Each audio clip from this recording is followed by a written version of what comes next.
Nathan. Good afternoon. Thank you for joining us today. Webinar, Looking Forward, Horticulture Supply Chain and Traceability Solutions is presented by Ausveg and Source Certain International. My name is Diane Tipping, Chair of the Export Council of Australia. A little bit about the Export Council before we start. We were established in 1957. At that time, we were known as the Australian Institute of Export, leading provider of education and training for Australian businesses engaged in global trade. Today, we are known as the Export Council of Australia. We do significantly more than just training. We are the peak industry body representing every player in the ecosystem of international trade. Our members are individuals, small, medium and large, coming from different industries and sectors. Our member exporters are involved in all areas of trade, such as manufacturing of goods and the delivery of services in a variety of industries, such as agri-food, well-being, health, wine, defence, entertainment, information technology and cybersecurity. We export to a diverse range of markets across every continent of the world. Organisations that support exporters are also part of our strategic network. They provide marketing and legal advice, arrange logistics and transport services. We work very closely and collaborate with government organisations such as Austrade, IP Australia and CSIRO, as well as academic institutions such as universities and other organisations that are there to help exporters achieve their goals. We are very proud to work with Ausveg, and I'll talk about that a little bit more in a second. We're proud to advocate on behalf of members. Members' views and concerns are articulated to government partners. Effective and sustainable solutions are best reached through collaboration with governments and other stakeholders. And for that reason, we work very closely with Ausveg. Ausveg and Source Certain International are proud to collaborate to bring you this webinar on traceability, supply chain solutions in 2022. Ausveg is the national peak industry body representing Australia's vegetable and potato growers. Ausveg represents vegetable producers through political lobbying, all levels of government, and delivers a range of services to growers in science, environment, and biosecurity. Ausveg also delivers a comprehensive export development program for industry, focused on building industry export capability and resilience, expanding market access and providing growers with export market development opportunities. The Export Council of Australia and Ausveg have collaborated for many years on a variety of export activities, including recently launching a new online learning training program targeted specifically at aspiring vegetable exporters. Ausveg would like to thank Source Certain International for their support of the vegetable and potato industries. Our goal today is to discuss the opportunities that can be won with traceability. By demonstrating provenance and credentials like sustainability and organics, we can unlock between 400 million and 1 billion of additional value across the country, across the industry, I should say, not the country. It should be nearly the country. There's growing demand for greater transparency across the supply chain. There is an increasing importance being placed on provenance and credentials from consumers who are willing to pay for traceability. So we have a very, very good array of panellists today, and I'd like to introduce them. They are Tony Code, Reed Fruits, Warren Barry, Rue Life Group, Christian Patterson, Escavox, Nathan Dubridge, Source Certain. So I think our first speaker today obviously is Nathan from Source Certain. I would like to just, before I introduce him, give a little view of what today's session will be about. We will ask each panellist to speak for a few minutes, detailing their work in the area of traceability, and then we will go to some questions we have already received. Finally, we will take as many participant questions as we can at the end, if we have some time, and we'll talk about that at the end. So firstly, I'd like to introduce Nathan, Head of Sales, Source Certain International. Nathan is an experienced sales and business development professional.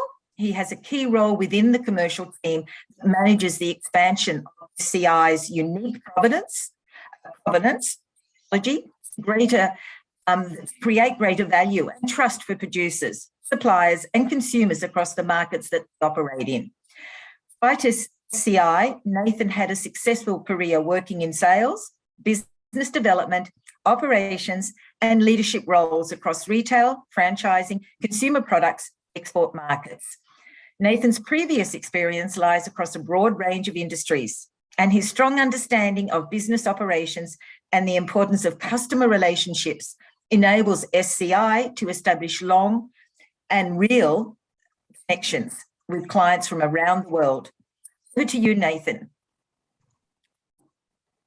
Thanks, Diane, and good afternoon, everyone. It's great to be here today, and I'm really excited to be part of this webinar. Just following that introduction, I've been with Source Certain now for nearly 2.5 years, and I joined this business as I saw it as a really good opportunity to make a significant difference, not just here in Australia, but globally through what we do. And I guess that's never been more real than today with the growing focus around transparency and integrity within global supply chains.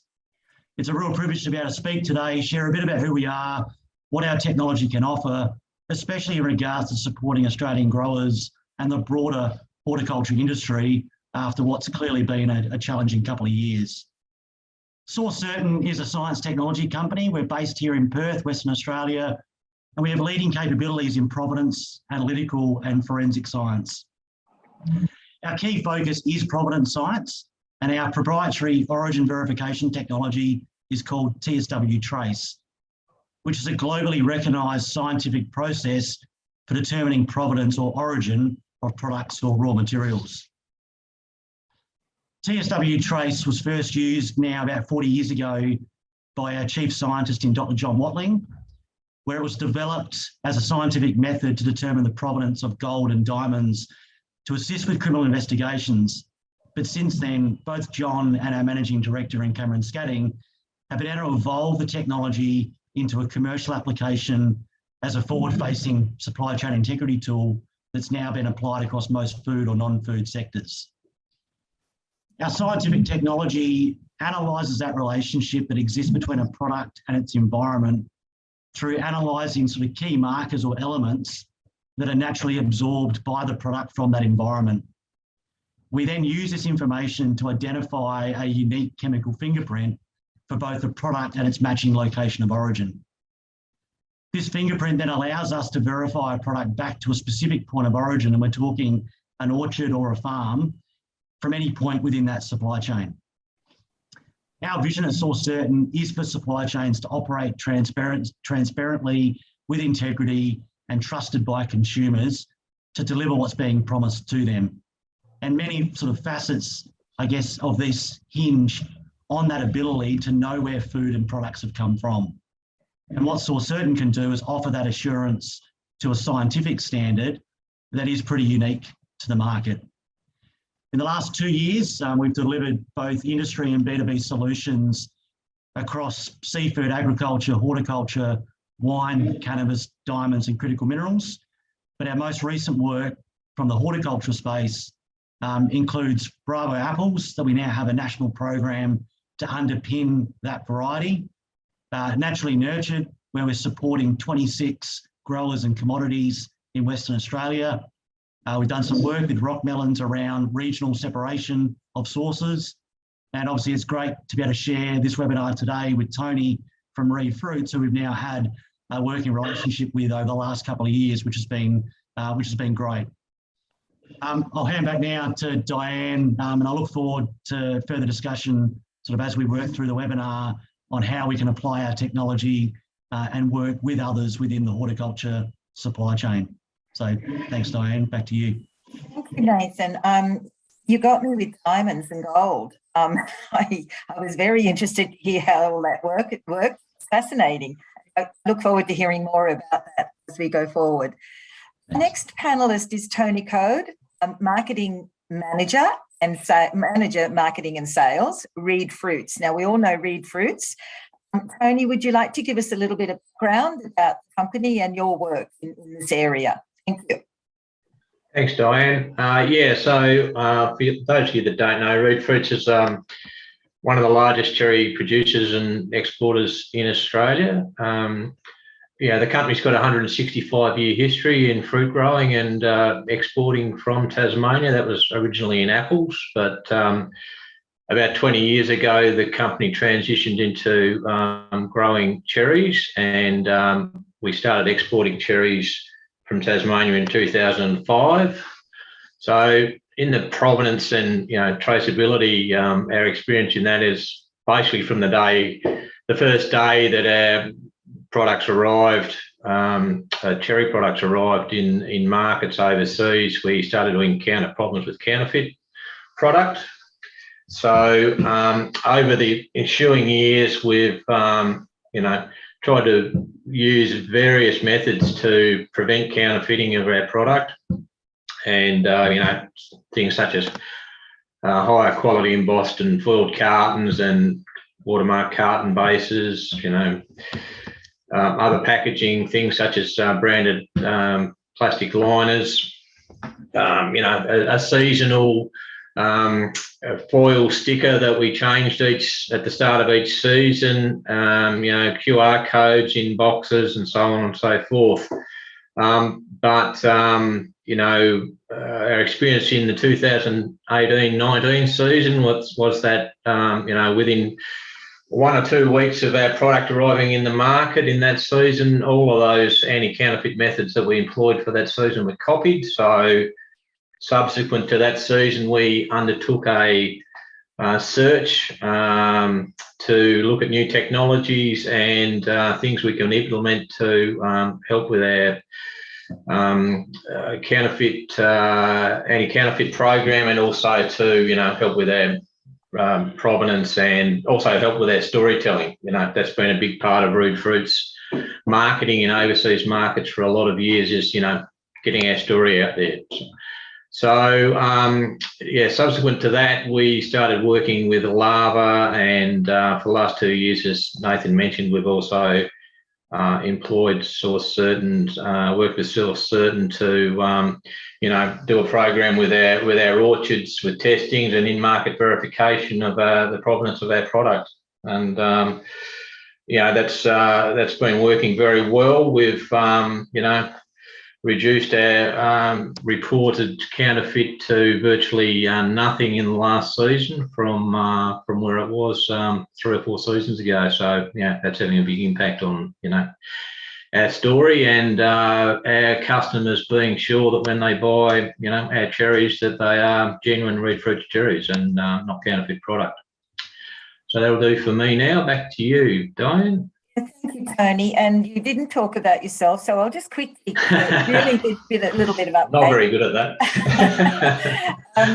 Tony's been involved in the Tasmanian fruit industry for over 35 years, with extensive experience in operational management, export sales roles. And I did say, I think everyone knows who Rude Fruits are, but they are one of the largest cherry producers in Australia, and they specialise in sending their cherries in growing, packing and exporting premium cherries to over a network of about 20 countries globally. And that could have increased since I read this information. So a very, very strong export company, and one that Australia is very proud about, and very wishes you continued success. And I'm sure that will happen.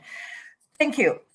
Next speaker today is Warren Barry, Executive Director, RuLife Group, who will provide his insights on the use of digitalisation of information and in the traceability field. Now, a little bit about Warren. He's been involved in the digital space for over 25 years and has been actively involved in taking several companies to float. He has set up and sold several digital agencies over the years, as well as being a former CEO of publicly listed company Gruden. Warren has a BSc from University of New South Wales and an MBA from University of Western Australia. Warren's key area of focus is developing online strategies for companies, also working with them on developing ways to commercialise and monetize their digital footprint. Over his journey today, Warren has worked with very high-profile clients, including Telstra, AFL, CUB, Beta, Sydney Airports, Adelaide Airports, Curves Gym, Shopper Docket, C-Link Agency, just to name a few. There's a few big names there. Warren, over to you.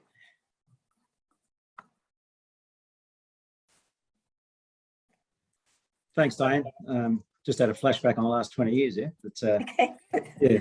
Yeah. Hello, everyone. So my name's Warren. I'm the executive manager for sales at the Real Life Group. For those that don't know Real Life, we're a public listed company, and our core focus is taking brands into China. So we do a variety of different offerings in this space, particularly dealing in cross-border e-commerce, which is purely online and dealing with the largest platforms in China, primarily Tmall, where we help set up e-commerce platforms and drive all the brand activation and digital footprints for brands entering into the China market. And for those who don't know Tmall is the largest e-commerce platform in the world. And if you know Black Friday or Frenzy Fridays that we call it over here, they have a day on the 11th called Singles Day in China. And last year alone, they drove $125 billion in 24 hours in sales online, and 1.2 billion of that, despite the politics of the day, was Australian products. So we help in a lot of areas, but primarily in the produce and commodity space. We've also set up a marketplace of our own, a dashboard, a platform that links into the second largest platform, if not the largest now, one called Pinduoduo. And Pinduoduo is an online marketplace for growers and producers.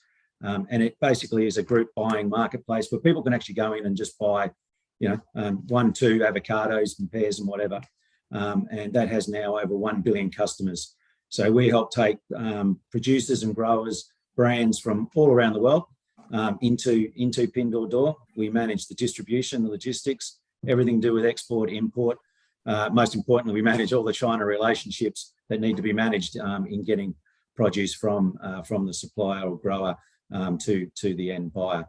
80% of our revenues come from overseas markets, and that is primarily due to the politics of the day. A lot of you have probably dealt or heard of stories dealing with China. I think, it's like anything, it will come back, and we're finding nothing but growth in the China market. And you can even follow the news at the moment in terms of the issues they have in just feeding their population, particularly in times of lockdown. And we're seeing, which we'll talk to in question time a little bit, about the logistics and supply issues we're having with that. We've worked with Reed Fruits now for two years, building out their storytelling, as Tony said it, in terms of brand activation. And we work with Source Certain in particular with looking at the authenticity and verification aspects of it, which is really, really important when entering into a new market, particularly China, in terms of identification theft, and also looking at your pricing strategy. So that, a big part of your pricing strategy, if you're looking for a premium price, is making sure that your authenticity and the roots of where the source comes from can stand up, and the whole narrative and channel around verification, authenticity is very, very important in all of that. We also have a small tech team that builds out platforms. So part of what we have built out for Pinduoduo is what we call the RLGL marketplace, as I said, and that's a platform for Western brands to be able to use, tap in, and basically get all the information that you need in terms of analytics, ROI, and all that, in terms of real-time management of what's happening in China. Because one challenge in dealing in China is you're dealing in China, and everything's in Chinese and what have you. So we have roughly a 30-man team in Guangzhou that manages all the brand activation, all the brand representation, the import, export, logistics, and distribution on the ground.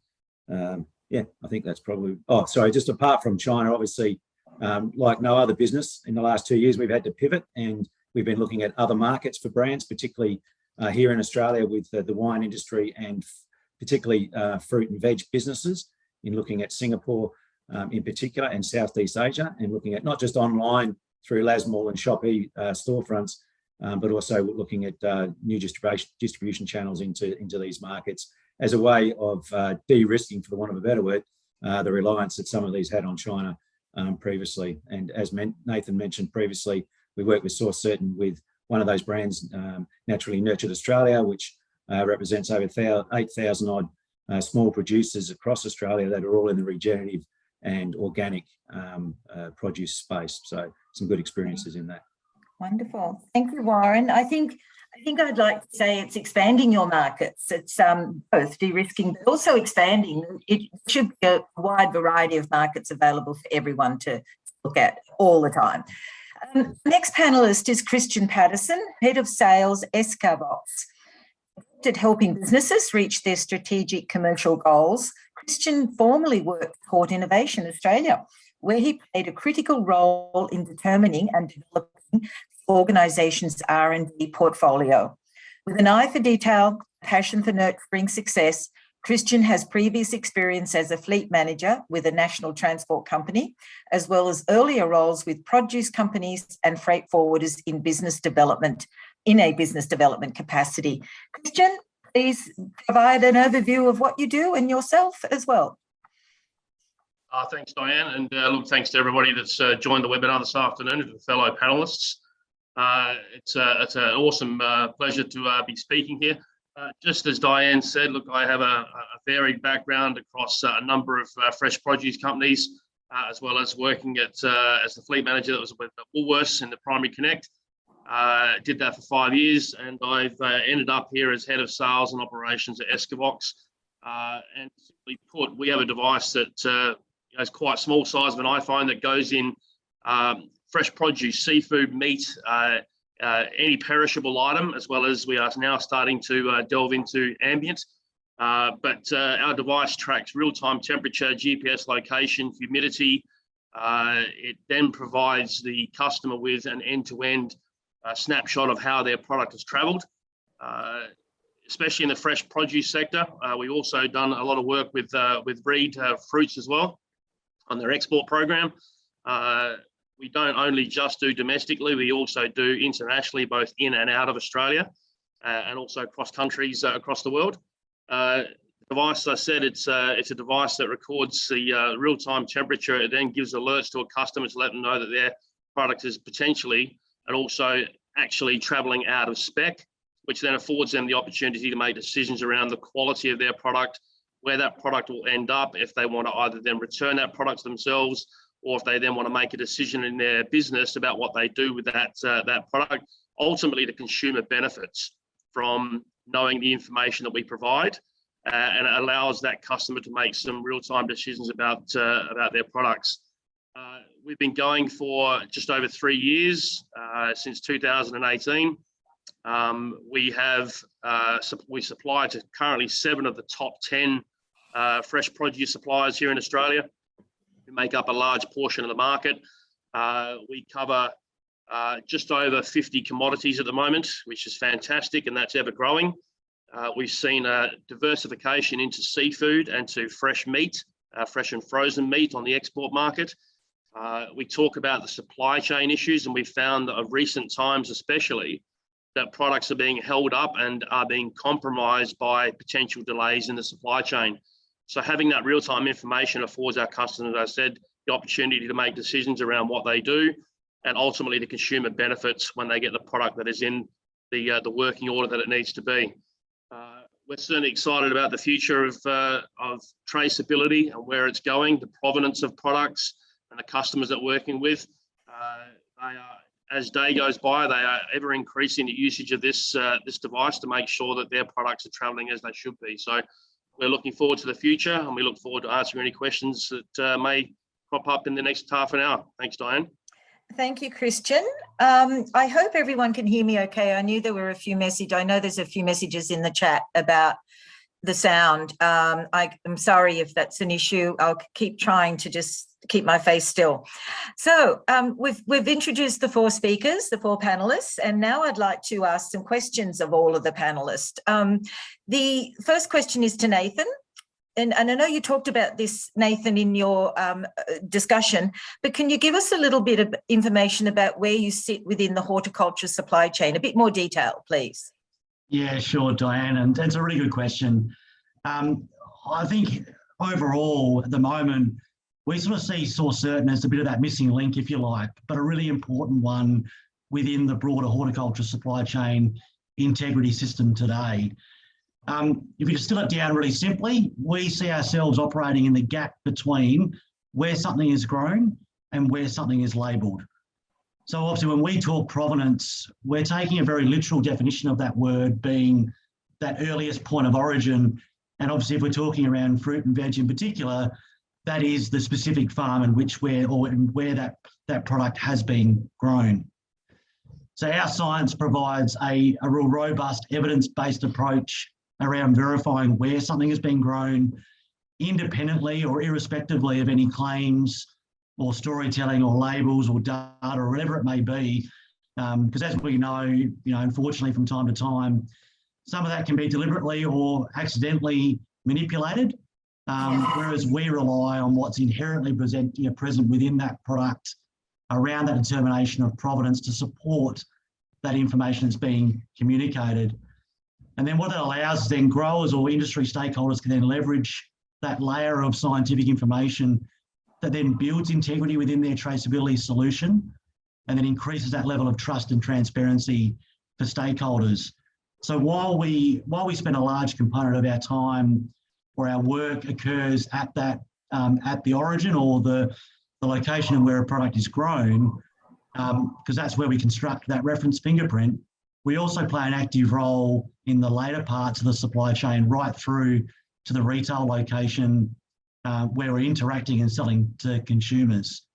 So our role at that stage, as sort of Tony alluded to very briefly before, is that we are taking in-market samples and we're testing them against the original fingerprint to verify that integrity or the provenance claims associated with that particular product. So the other way I can probably illustrate it really easily is that we see source certain within the horticulture supply chain as really bookending that supply chain. So from the point of origin and then at the other end, at that retail consumer end. And then it becomes really complementary to the other solutions like Excavox and RuLife that obviously operate throughout that supply chain in between. Yeah, Nathan, that's really important. The whole supply chain. I think it's not just one area here and one there. It's the whole supply chain needs to be considered in this traceability process that we all need to go through. And that brings me to Christian, and your background, Christian, in freight and logistics would be really important in making sure that you know which areas of the supply chain can be more risky than others. Would you please give us some indication of where it can go wrong? And I'm sure you've got some really good war stories, but if you can just give us an idea of, when tracking, movement of goods through the supply chain, where can it go wrong? Yeah, look, thanks, Diana. It's a great question. I don't think you can narrow it down to one particular place. It happens all across the supply chain. I mean, we track from pack house through to DC, through to warehouse, through to store, and we find that all the way along the supply chain there are issues.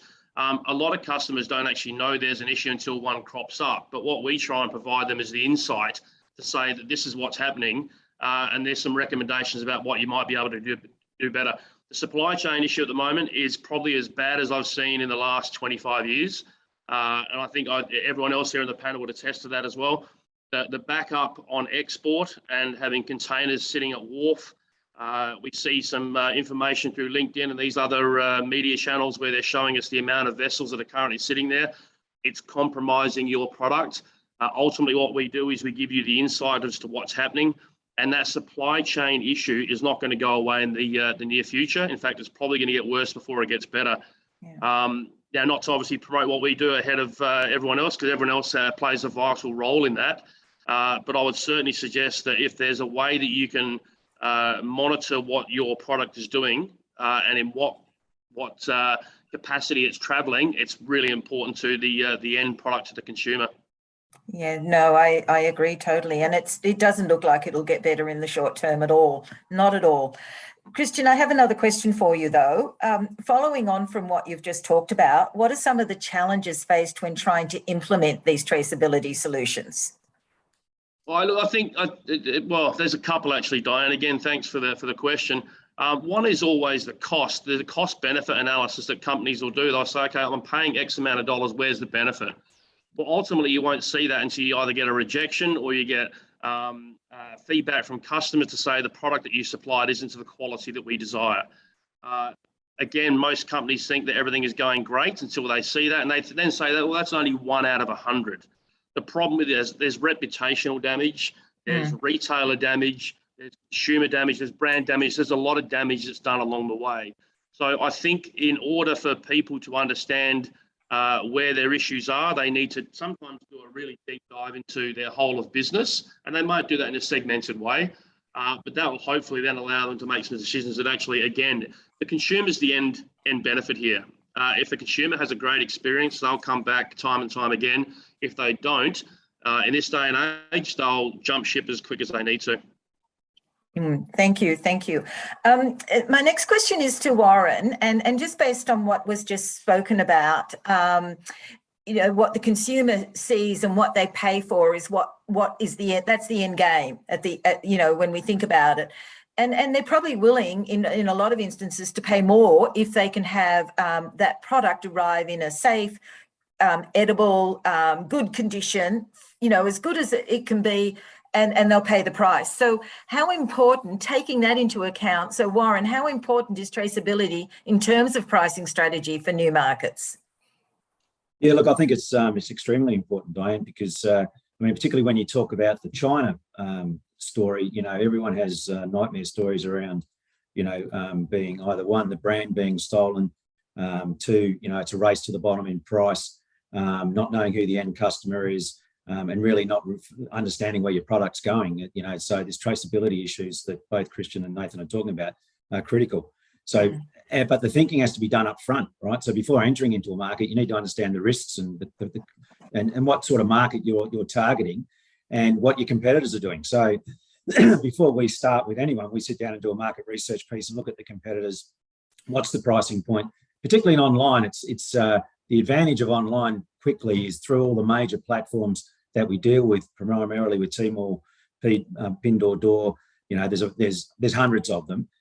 Is being plugged into all these platforms, you get all the analytics and data to see exactly who's doing what they're selling for, what the volumes are, what are the price points, and pick where you want to be, right, and who you want to be. So the pricing is very important. So we're not there to say let's go, because the Chinese are very good at negotiation, is the right way to say it, in terms of price. So it's extremely important to do that thinking up front before, like you would on any market entry. And as Christian said, look at a whole business dive on that to say, well, where do you fit in the market? China's a massive place, right? It's 1.3, 1.4 billion people, is looking at how you slowly roll out and in what markets. So, we deal with tier 1 cities like Shanghai, Beijing and Guangzhou, but we also deal in a lot of tier 3 cities. So depending on the product, the vertical, a whole lot of variables, we deal in cross-border, direct into marketplaces or directly online, or even into general trade, as they call it, with products on shelf. So pricing is absolutely critical, and continually monitor that, because if you do get conned in volume sales, and which normally means small price, it's a race to the bottom, and it's very hard to recover from that bottoming out of your pricing if you haven't done the right thinking up front.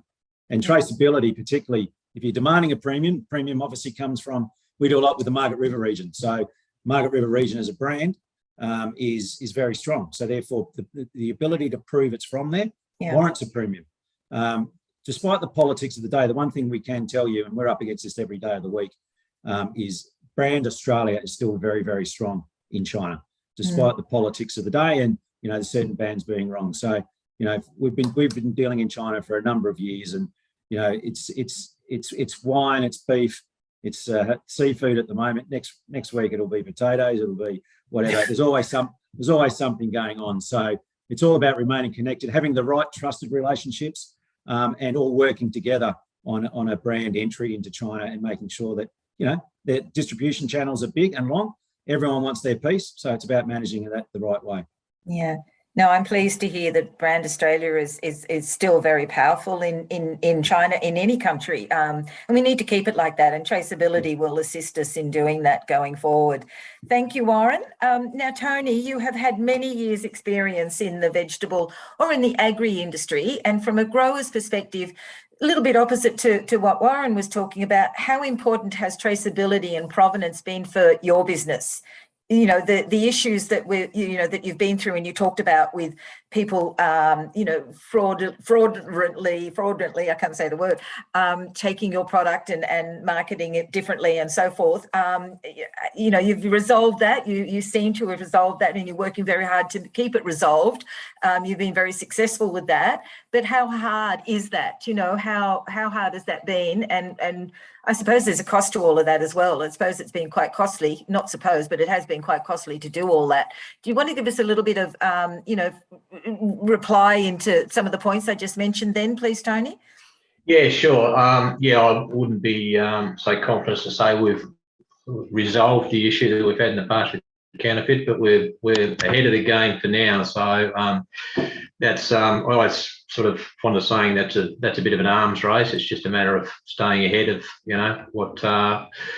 what bad actors are trying to do with your product in the marketplace. So to answer the question about the importance of traceability and provenance, well, it's vitally important, and it's becoming more so. As I alluded to earlier, we operate in as Warren's mentioned, we operate in a premium, the premium end of the market with Tasmanian cherries. That we have to, that's we've got a premium product, but also we have to achieve a price to be viable that's in the premium end of the market. So we can't compete in that commodity end of our product. So it's vitally important, and and part of that has always been in our marketing has been telling the story of reed fruits, and the Tasmanian story for us that gives all the attributes to that premium product.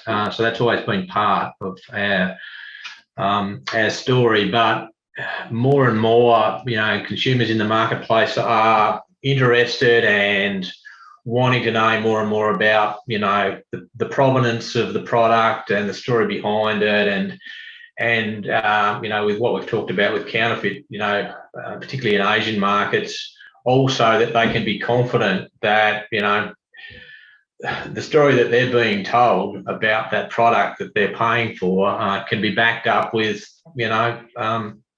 proven methods of traceability and provenance of that product, and it's not a bad actor trying to take advantage of somebody else's brand in the marketplace. So it's becoming more and more important that we're able to work with Source Certain and Real Life and Escrobox and Lava and these other companies, and have layers to our provenance story and our traceability story. It's not there's not one silver bullet that fixes it. It's about a layers to your program that gives your consumers confidence that they can be confident that the product is what they're being sold.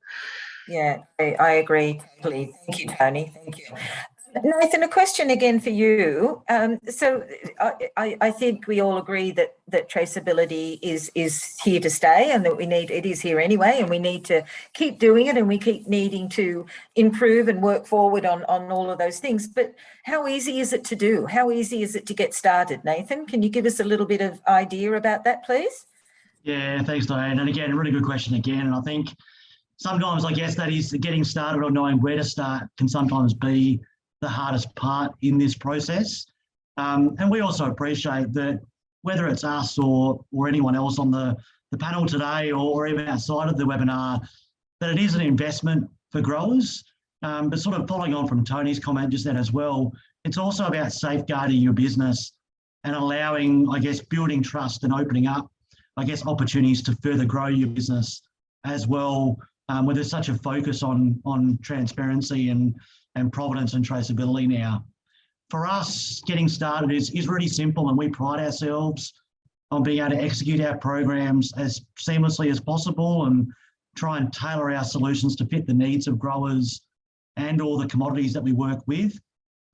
Really simply for us, the first thing that we need, and probably the most important step for us, is to create that provenance database, and that's in relation to the growers' defined product or production sources. For us, that's the reference fingerprints that I spoke about before. And to do this, we simply require product samples that represent those sources that either we collect ourselves or our clients send to us. If we're getting samples from clients directly, at some point in the year, we would come out and do it physically ourselves, so we can compare those two samples that we've received. And we know and respect, obviously, that the growers and producers, they've certainly got enough on their plate to worry about with day-to-day operations. So we do design their programs to work around daily activities, harvest times, to really try and limit that impact at some of the busiest times of the year when we do need product.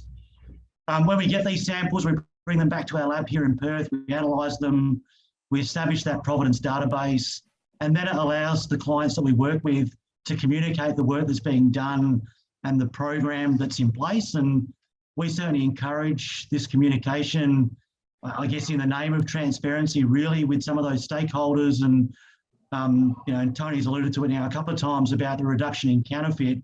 And sometimes it's the communication itself around what's happening that can actually be a real deterrent for some of that activity that we're trying to avoid in the supply chain.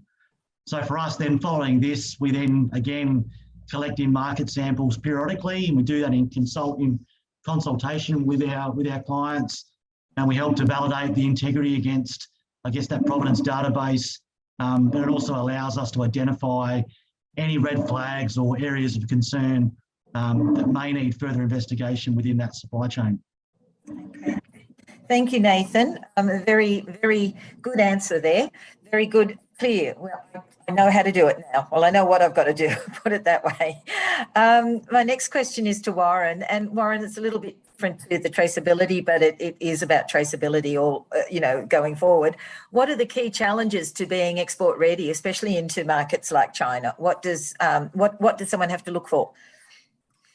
Yeah, that's another good question, and that's where the pain starts, right? Is looking at everything. Every market has its own special requirements. So, but specifically with China, right, there really is, when we're talking to brands, is saying, well, what's your short-term and long-term objectives, and looking at where you want to be. China's no quick fix. So brands that enter into China in particular, looking for, because it's the biggest e-commerce platform in the world, and massive population and all that sort of stuff, you have to be committed. And be committed, you need a dedicated plan. And a dedicated plan, depending on who you are and what verticals you're in, more times than not, lends itself towards what we would call general trade, which is basically getting produce products on shelves in retail outlets. That's where that's ultimately where the big money's made. I mean, cross-border e-commerce is the entry point, and that is a $2 trillion industry, but it only represents 5% of the market. So being export ready, you need to make sure you, first and foremost, particularly with China, the number one, and we don't touch brands unless they do this, is your trademark protected and you registered your brand, because I can guarantee you in day one, as soon as you raise your head in China and you're not brand protected, you'll lose your brand. Yeah. So that's absolutely critical in the first phase of doing that, and making sure you get all the correct registrations and the processes for enabling you to trade. And once again, we handhold every step of the way with our brands in doing that. And we're very honest up front, because you don't want to have an argument 6 weeks in. We're very clear to brands on what the requirements are and the challenges are. And sometimes that might be a no, on that, but it's best to have a no up front than it is after a year of experiencing a whole lot of pain. So yeah, there is a lot of steps you have to follow, but number one is making sure your brand and your trademark is registered the right way, and you have all the right registration to trade in that market, particularly China. And obviously everything we're talking about today with authenticity and traceability is absolutely critical in that process. Yeah, thank you, Warren. Thank you. I have a question for Christian and Nathan now. You both talked about the importance of tracking and traceability through the supply chain, but what are some of the other, there's other benefits for doing that as well. What are they? Can you tell us? Christian, would you like to go first? I might start there, Diane. Thanks, Nathan. Look, the other benefits, and I spoke about them earlier. I mean, one is there's the potential to save money. If your product is seen as the quality product, you can actually make money as well as saving money. If the information that we provide from a traceability aspect affords you the opportunity to then go back and review your current contracts with carriers, with your retailers, with your wholesalers, whichever it might be. So there's an opportunity to save money there. You can actually make money as well if the product that you're supplying and the information we're giving you then allows you to make some business decisions. You can actually then have a look at some of your orders being increased, which we see quite often. From a return on the investment, we've had some of our customers that have had their loads rejected at a retailer to then provide them with information that they then go back to the retailer and they've had that rejection overturned based on the information that we provided. And that's critical for some of these smaller players, but it's not to say it doesn't happen to the bigger players as well. It's really, for us, we see it as that real-time opportunity to actually enhance the value of your business. As I mentioned earlier, brand perception, the integrity of your quality of your brand. Warren mentioned about having a brand in China. It's so important to make sure that your brand is one that stands out and holds value. If it doesn't hold value, you won't be around for long. So in a nutshell, that's where I see it. But Nathan, you might have a different view. Yeah, thanks, Christian. I think they're really good points. And I think just building on that, I think there's some other sort of, I guess, more local benefits in some ways. And, it could be as simple as, the compliance with regulatory requirements around proof of origin. There's also the biosecurity aspect as well. And then there is the ability of, using, I guess, the solutions that we've spoken about today around how we can then better communicate to build that trust and transparency that's now needed with consumers. But I think from a food security and biosecurity perspective, the real benefit around this is having more granular information around the origin of where product has come from, which then, if there is an issue, there is what's more specific around that determination around origin, and then it certainly can help minimise that industry-wide, I guess, impact or consequences that unfortunately we've seen historically. And then there's also then around having more certainty around location, farm, orchard, etc., is then going to give the ability to further support some of those production claims that then ties directly at the moment into, better market access into new markets if we need to deviate or pivot, as sort of Warren's mentioned a couple of times, which then directly coincides with the growing requirements to be able to better prove the location of where products have originated from. Okay, thank you, Nathan. Thank you, Christian and Nathan. I have one more question, I think, and then I'll see if there's questions in the chat box. So if you have any questions, please put them up now. To Tony and Warren, and I'll go with you first, Tony. We are going through, the last few years have been terrible with supply chain issues, but more so the logistics issues, which have been sea freight and air freight problems. Now, I know, Tony and Warren, that a lot of your goods would go by air, but how have you managed the logistics issues over the last few years, and what have you put in place with supply chain risks? I mean, we all look for getting some componentry, sometimes in from overseas, or supplying our buyers on time. How are you managing, Tony? How are you managing all of that? Well, it hasn't been easy over the last couple of years, I suppose, as everyone is realising. And you're right, all our product does go via air freight. So, and our cherry season's always pretty short. We probably run used to be a 6-week season, but now it's sort of probably running out to sort of 8 to 10 weeks with our different growing areas. But so I mean, I suppose. And, we've always had a strategy of being into, a lot of markets with market diversification. So we've always had a strategy of being nimble and flexible, I suppose. And really, when you're dealing sort of with the volumes that we do of product via air freight in the time period that we do, we basically just have to, be very flexible and on top of things on, our daily basis. So I suppose in relation to COVID, yes, there's a lot less flights, but we've managed to work our way through it over the last couple of years. Obviously, the big thing is that, obviously the increase in air freight has been a big factor. But as far as logistically getting product to market, we've been able to manage our way through it through various, ways of using different exit points out of Australia, via Melbourne or Sydney, and there were flights out of Hobart with Cathay that helped the season before last. So we've managed to work our way through it. It hasn't been easy at times, but we've managed it. Okay, that's great. Have you found it a little easier the last few months since our borders have opened, Tony?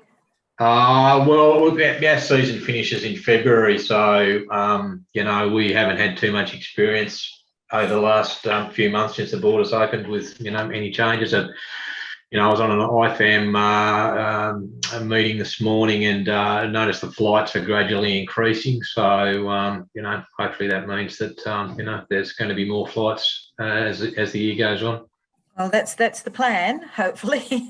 Thank you, Tony. Now, Warren, the same question to you, the supply chain issues and global logistics. How have you managed that with your work?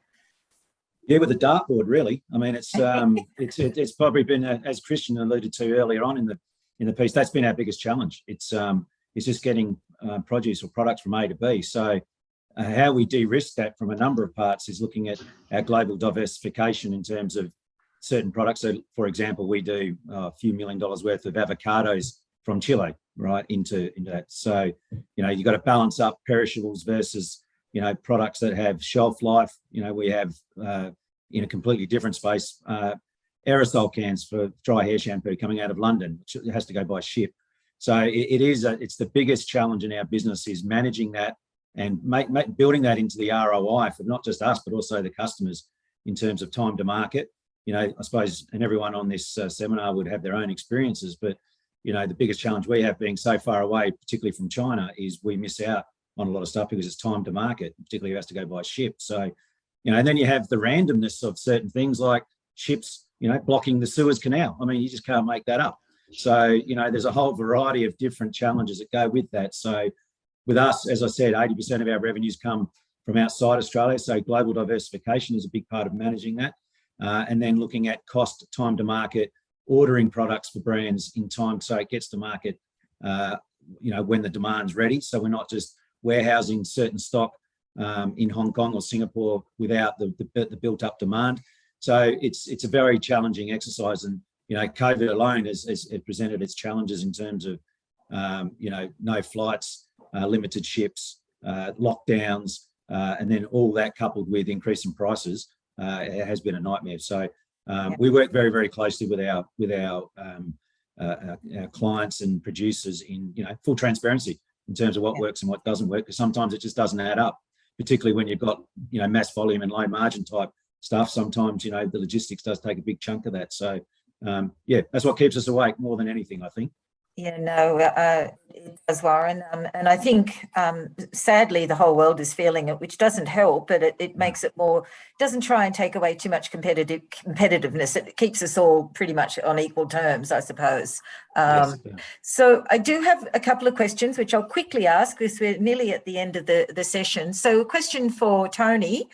How does Reed Fruits use the traceability platform to inform customers in a store such as Olay in supermarkets in China?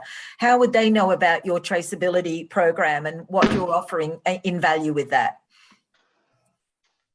So what we do, I think I've touched on it before. So we use a scan to verify label on every one of our packages using a Lava smart fingerprint. You know, we've been working with Lava for 3 years. So, you know, that's that scan to verify label, you know, that consumers can scan that with their smartphone. So when we went out looking for solutions, that was, you know, our number one criteria, that that interaction at that point with the consumer had to be through their smartphone because, you know, that's what everybody uses.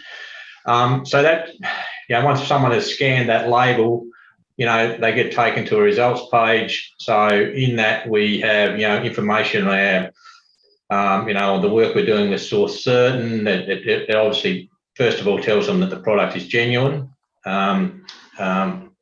Yeah, but we also, it gives us the opportunity at that point to, you know, give the consumer information on, you know, the work we're doing with Source Certain, you know, the work we're doing with Real Life, information on the traceability of the product, and so on. You know, and we're also, the work we're doing with Real Life is, you know, through our digital media campaign that we're working with Real Life with in China.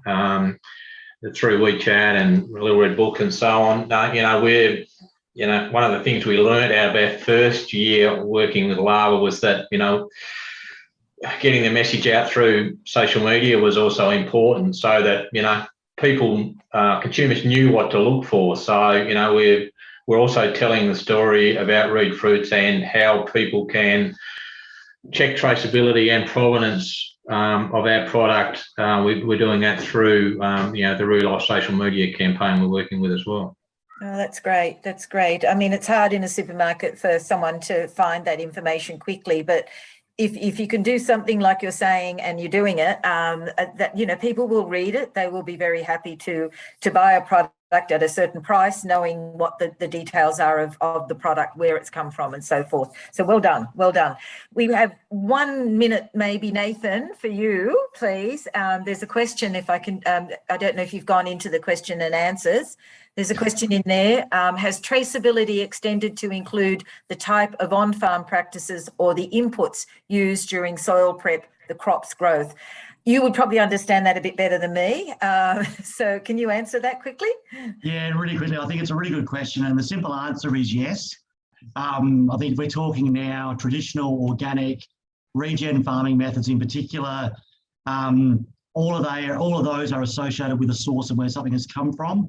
So there's two components there. There is the ability to trace a product back to a location, being very specific, which then directly relates to the methods or the prep, if you like, that have gone into that production of that product.